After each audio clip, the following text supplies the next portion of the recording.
बिहार में किसी भी व्यक्ति से बात कीजिए, वो कहेगा अधिकारियों का राज है, अधिकारियों का जंगल राज है।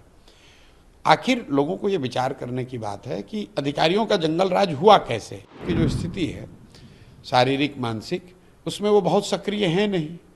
तो जो उनके इर्द गिर्द के सलाहकार हैं वही लोग चला रहे हैं कि वो लालू जी के लड़के हैं, इससे ज़्यादा उनकी कोई पहचान नहीं है। तो भाई लालू जी के लड़के हैं, इसमें तो कोई फ़र्क है नहीं। मैंने कहा कि वो 9th पास नहीं किए हैं, 9वां फेल है। तो भाई ये तो सत्य बात है कि बीजेपी का खुद का बीजेपी का कार्यकर्ता, एक एक कार्यकर्ता मान रहा है कि नीतीश जी के नाम पर चुनाव लड़कर जीत नहीं सकते हैं। लेकिन देखिए, कभी कभी नियति भी अपने तरीके से काम करती है। बीजेपी की मजबूरी ये है कि वो नीतीश को मुख्यमंत्री के पद से हटा नहीं सकते हैं, क्योंकि उनको दिल्ली में सरकार चलानी है, और उनको ये भी पता है कि नीतीश को मुख्यमंत्री रहते वो बिहार में चुनाव जीत नहीं सकते हैं। पॉलिटिकल पार्टी में आप लोग टर्न आउट होने वाले हैं, क्या होगा, कैसा स्ट्रक्चर होगा जन स्वराज का, क्या ये एक पॉलिटिकल रेवोल्यूशन होने वाला है बिहार में, क्या कहेंगे इसके बारे में आप? नहीं, रेवोल्यूशन की तो कोई बात नहीं है। जैसा मैंने बताया है कि जन स्वराज अभियान के शुरुआत में ही ये कहा गया था कि एक इसका महत्वपूर्ण पड़ाव, एक महत्वपूर्ण उद्देश्य ये है कि बिहार में विकल्प के अभाव में जो पिछले 25-30 सालों से लोग मजबूरी में लालू जी के डर से भाजपा और भाजपा के डर से लालू जी को वोट देते रहे हैं, वो मजबूरी, राजनीतिक बंधुआ मजदूरी ख़त्म हो। इसके लिए ज़रूरी है कि बिहार के लोग मिलकर एक बेहतर विकल्प बनाएं, और वो विकल्प जब बने तो वो विकल्प किसी व्यक्ति का ना हो, जाति किसी परिवार का ना हो, बल्कि बिहार के उन सारे लोगों का दल हो जो मिलकर इस दल को बनाना चाहते हैं। तो 2-2.5 साल के बिहार के इस अभियान के एक चरण की एक तरह से आप समझिए कि समाप्ति हो रही है, और उसका प्रतिफल है कि 2 अक्टूबर को बिहार में 1 करोड़ से ज़्यादा लोग मिलकर इस दल का नींव रख रहे हैं। 2 तारीख को दल की घोषणा, औपचारिक घोषणा होगी, दल के नाम की, दल के संविधान की और उसके प्रावधानों की, और दल के साथ साथ दल के लीडरशिप की। क्योंकि जैसा कि मैंने शुरू से कहा है कि मुझे दल का नेता नहीं बनना है, तो और दल का नेता उसको बनाया जाएगा जिसको बिहार की जनता नीचे से, जो 2-2.5 साल हम लोगों ने प्रयास किया है, समाज में बात करी है, तो जिस किसी को भी समाज ने चुना है, जिस किसी को भी लोगों ने बताया, जिस किसी ने भी समाज में वो परिश्रम पराक्रम काम किया है, उसके आधार पर उनका सिलेक्शन हुआ है। 2 तारीख को आपको दिखेगा कौन लोग चुन कर आए। आपकी भूमिका क्या होगी? आप कह रहे हैं कि आप ना अध्यक्ष रहेंगे ना कुछ रहेंगे। हमारी भूमिका, देखिए, सबसे बड़ी हमारी भूमिका इससे जुड़ी है कि सबसे बड़ी चुनौती क्या है।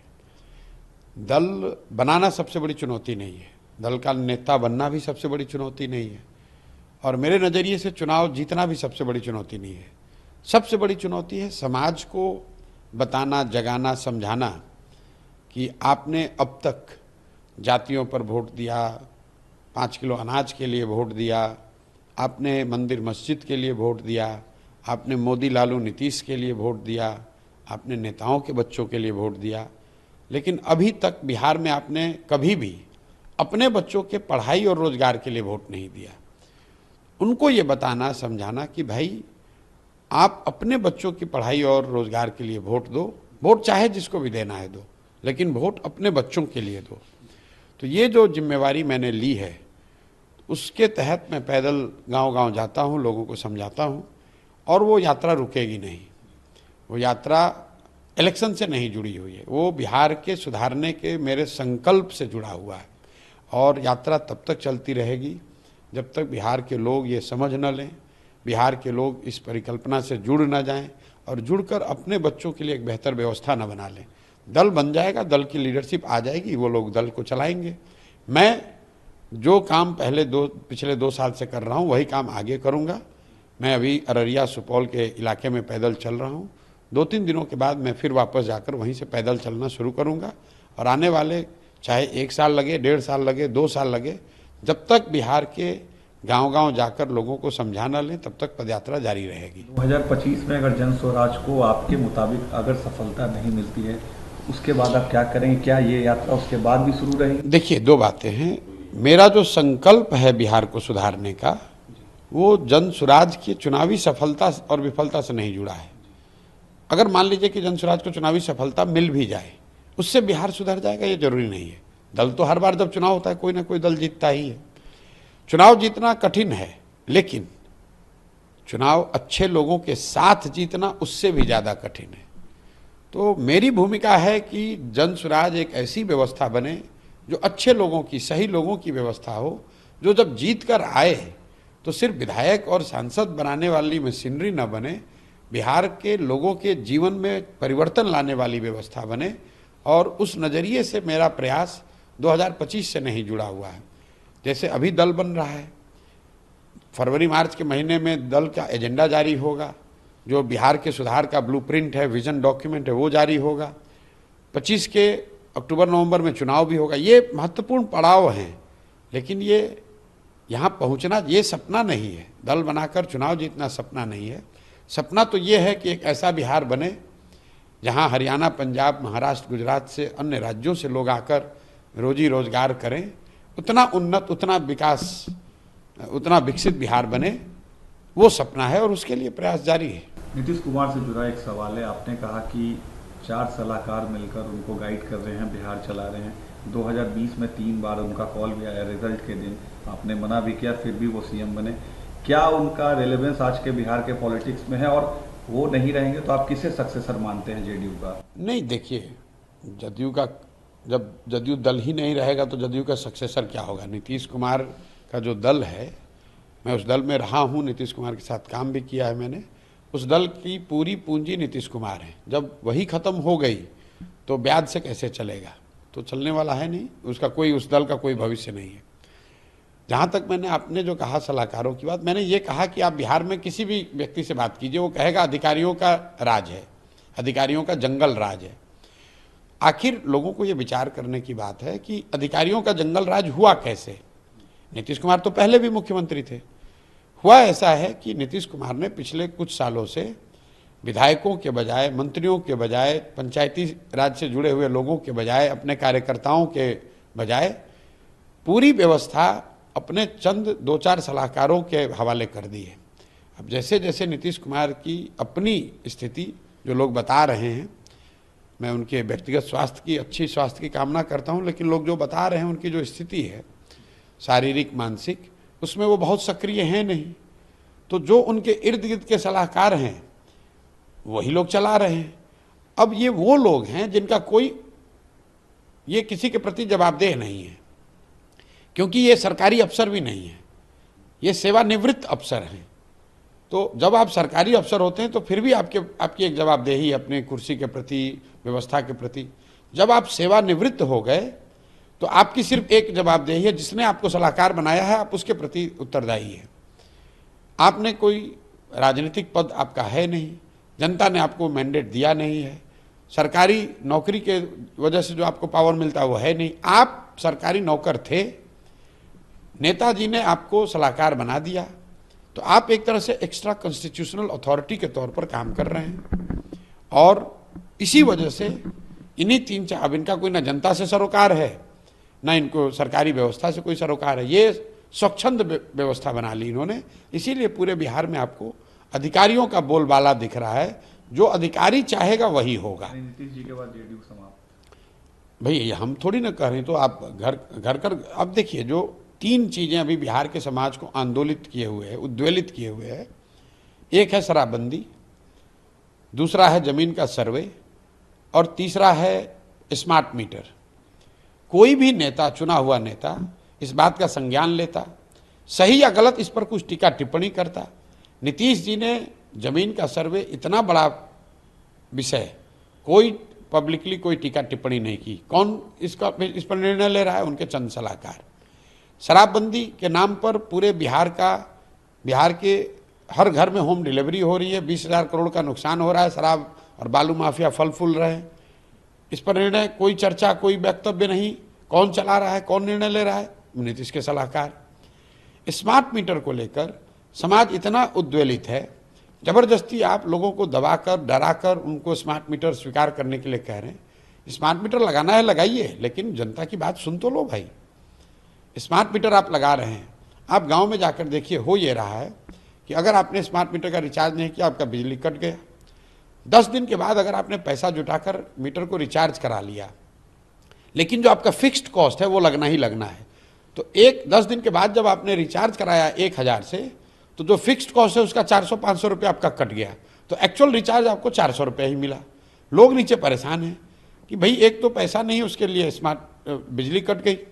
जब उसने पैसा जमा करके उसको रिचार्ज कराया तो आधा या आधा से ज़्यादा पैसा आपके फिक्स्ड कॉस्ट का की तरफ, मान लीजिए 15 दिन लग गया तो आधे महीने का फिक्स्ड कॉस्ट तो उसका ऐसे ही कट गया। तो इस तरह की जो बात है, एक तो निर्णय सही है गलत है एक बात है, दूसरा लोकतंत्र में जनप्रतिनिधियों का काम क्या है कि कम से कम जनता की बात आप सुनिए तो सही।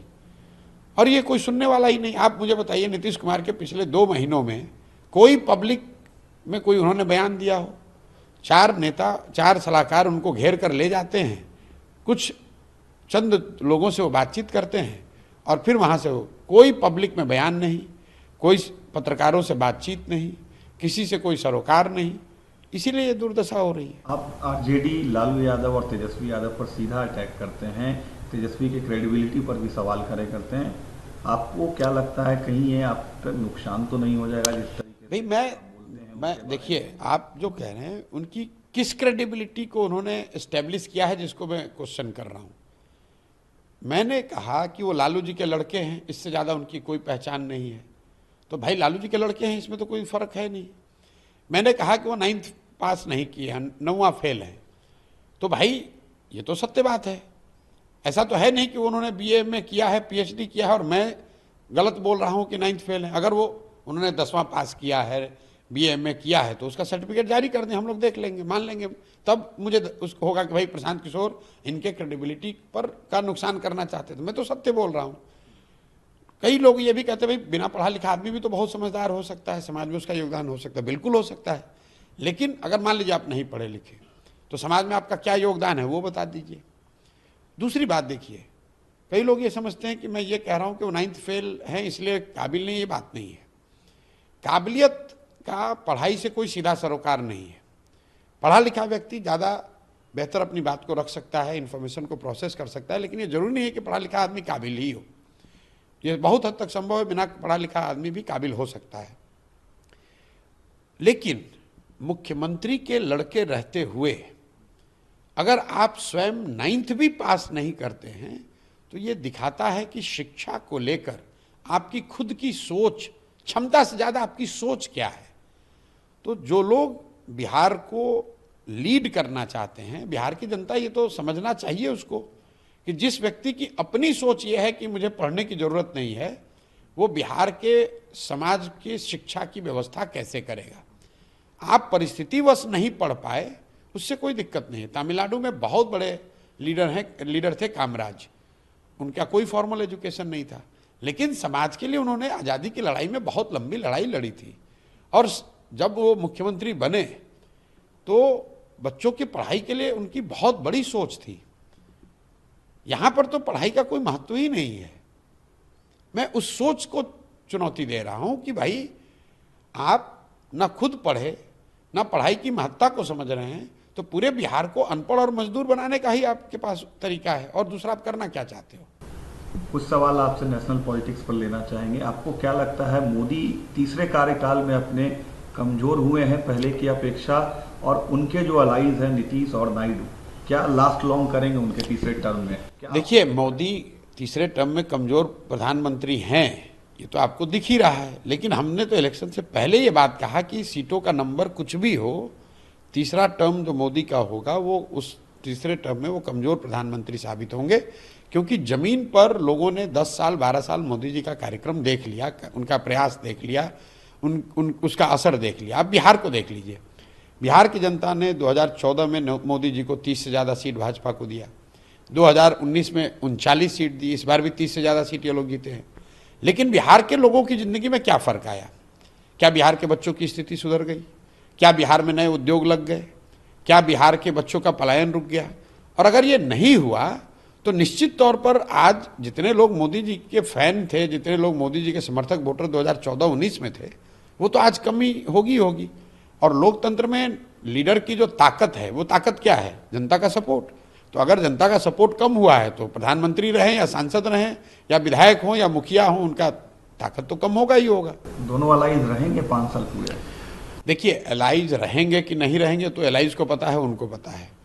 इतना स्पष्ट है कि मोदी जी और ये जो सरकार है, ये इनकी लोकप्रियता, इनकी ताकत कम हुई है और आगे की लॉन्जिविटी इस पर डिपेंड करेगी कि आने वाले 2-2.5 साल में जो 9 राज्यों के चुनाव हो रहे हैं, जम्मू कश्मीर, दिल्ली, हरियाणा, महाराष्ट्र, झारखंड, बिहार, बंगाल, असम और तमिलनाडु, इन राज्यों के चुनाव के परिणाम अगर बीजेपी के खिलाफ हुए तो निश्चित तौर पर सरकार की स्थिरता को लेकर सवाल उठेंगे। अगर इन राज्यों में बीजेपी ने अच्छा परफॉर्मेंस किया तो उनकी ताकत बनी रहेगी। तो आपको क्या लगता है इन राज्यों में बीजेपी का परफॉर्मेंस कैसा होगा? अब कैसा रहेगा ये तो उन राज्य वो तो उन राज्यों की स्थिति लोग बता सकते हैं। बिहार में मैं जानता हूं कि बीजेपी लैकलस्टर नेतृत्व है, उनका कोई ना चेहरा है, ना उनका कोई प्रयास है, ना उनकी कोई बात कर रहा है। उन लोगों ने अपना नेतृत्व नीतीश जी के हवाले करके छोड़ दिया है, जबकि बीजेपी का कार्यकर्ता, एक कार्यकर्ता मान रहा है कि नीतीश जी के नाम पर चुनाव लड़कर जीत नहीं सकते हैं। लेकिन देखिए, कभी कभी नियति भी अपने तरीके से काम करती है। बीजेपी की मजबूरी यह है कि वो नीतीश को मुख्यमंत्री के पद से हटा नहीं सकते हैं, क्योंकि उनको दिल्ली में सरकार चलानी है और उनको यह भी पता है कि नीतीश को मुख्यमंत्री रहते वो बिहार में चुनाव जीत नहीं सकते हैं। तो भाजपा की हालत तो बिहार में ऐसी है कि ना आप दाएं जा सकते हैं ना बाएं जा सकते हैं। उनको मालूम है कि सरकार में क्या परेशानी है, उनको मालूम है कि नीतीश के साथ वो जीत नहीं सकते हैं, लेकिन बिहार में वो कुछ कर नहीं सकते हैं, क्योंकि दिल्ली में सरकार चलाने के लिए उनको नीतीश की मदद की जरूरत है। मोदी के तीसरे कार्यकाल का 100 दिन का जो काम है उसको कैसे देखते हैं? उन्होंने जो प्रॉमिस किया था क्या उन्होंने पूरा किया है? भाई, उन्होंने क्या प्रॉमिस किया था पहले मैंने ध्यान भी नहीं दिया, और उन्होंने क्या किया नहीं किया मेरा उससे कोई सरोकार नहीं है। मैं बिहार में एक तरीके से I am buried in the bushes of Bihar, और मुझे दूसरे किसी चीज़ की ना चिंता है ना ज़्यादा खबर है। 100 दिन कब हुआ मुझे ये भी नहीं मालूम है। 100 दिन में उन्होंने क्या किया नहीं किया, कम से कम बिहार में तो कुछ नहीं दिखा। अगर बिहार में कुछ दिखता तो मैं आपको ज़रूर बताता। बिहार में तो यही दिखा कि जो थोड़े बहुत उनके समर्थक हैं वो भी अब उसको छोड़कर, हताश होकर धीरे धीरे जनस्वराज की ओर जा रहे हैं। एक आखिरी सवाल लेंगे, राहुल गांधी का जो रिबॉर्न हुआ एज अ एलओपी, कैसे देखते हैं आप? नेशनल पॉलिटिक्स में कुछ इम्पैक्ट उसका? नहीं, निश्चित तौर पर कांग्रेस की जो दशा या दुर्दशा थी उसमें थोड़ा सुधार हुआ है। अगर आपके 50-55 एमपी थे वो बढ़कर 100 हो गए तो निश्चित तौर पर आपकी ताकत बढ़ी है। और जो पिछले 1.5-2 साल से राहुल गांधी ने अपने तरीके से जो प्रयास किया है उसका भी उनको फ़ायदा मिला है। और इसका फ़ायदा ये है कि कांग्रेस में उनका नेतृत्व अब पूरी तरीके से इस्टेब्लिश्ड है। जो कांग्रेस पार्टी है, उसके जो लीडर हैं, कार्यकर्ता, समर्थक हैं, उनको ऐसा लगता है, शायद वो विश्वास भी उनको, कि राहुल गांधी कांग्रेस को आगे लीड कर सकते हैं, कांग्रेस को वापस उसके ग्लोरी डेज में ला सकते हैं। उस बात को राहुल गांधी के अपने 2 साल के प्रयास ने सेटल कर दिया है। लेकिन राहुल गांधी कांग्रेस के लीडर इस्टेब्लिश हो गए हैं, देश के लीडर अभी नहीं हुए हैं, क्योंकि उन्हीं के पार्टी की, उनकी जो दादी थी इंदिरा जी की जब जीवन में सबसे बड़ी हार हुई 1977 में, तो मुझे लगता है कांग्रेस को उस समय 154 सीट कांग्रेस पार्टी को मिली थी। तो इंदिरा जी के जीवन की सबसे बड़ी हार में कांग्रेस को 154 सीट मिला था। और राहुल गांधी के जीवन की सबसे बड़ी जीत जो है, जिसको बताया जा रहा है सबसे बड़ी जीत, उसमें कांग्रेस को 99 सीट मिला है। तो ये फर्क है, ये दिखाता है कि देश के नेता के तौर पर उभरने के लिए अभी भी राहुल गांधी को एक लंबा फासला तय करना है। क्या अपील करेंगे? 2 तारीख को आपका स्थापना है लोगों से, बिहार की जनता से 2 तारीख? नहीं, कोई अपील नहीं करेंगे। जो अपील पिछले 2-2.5 साल से करते रहे हैं कि आप एक बार अपने बच्चों के लिए जगिए, बिहार की व्यवस्था को सुधारने के लिए। ड्राइंग रूम में बैठकर, दुकान पर, चौक पर बैठकर चर्चा करने से नहीं होगा। अगर आप बिहार में व्यवस्था सुधारना चाहते हैं तो आगे बढ़िए, जुड़कर कंधा लगाइए। जब तक बिहार के लोग खुद से प्रयास नहीं करेंगे तो दूसरे लोग, कहीं केरल से, तमिलनाडु से लोग आकर बिहार नहीं सुधार सकते हैं। प्रयास हम करें या आप करें, प्रयास आज हो या 10 बरस के बाद हो, प्रयास किसी न किसी बिहार के व्यक्ति को ही करना पड़ेगा। इसलिए मैं इतना ही अपील करूंगा कि अगर आप अपने और अपने बच्चों की बेहतरी चाहते हैं तो बिहार में नया विकल्प, जो जनता का विकल्प हो, एक बेहतर भविष्य की गारंटी हो, इस विकल्प को बनाने में अपना कंधा लगाइए, आगे बढ़िए। पैसे की, जाति की, बाहुबल की इस तरह की चिंता न करें। एक बार आप साथ में आएंगे, जन बल के आगे कोई बल नहीं है। अगर लोग साथ में आएंगे तो मेरा पूरा यकीन है बिहार में नई व्यवस्था बनेगी, बिहार के बच्चों के भी जीवन में खुशहाली आएगी, बिहार में भी एक नया सवेरा होगा।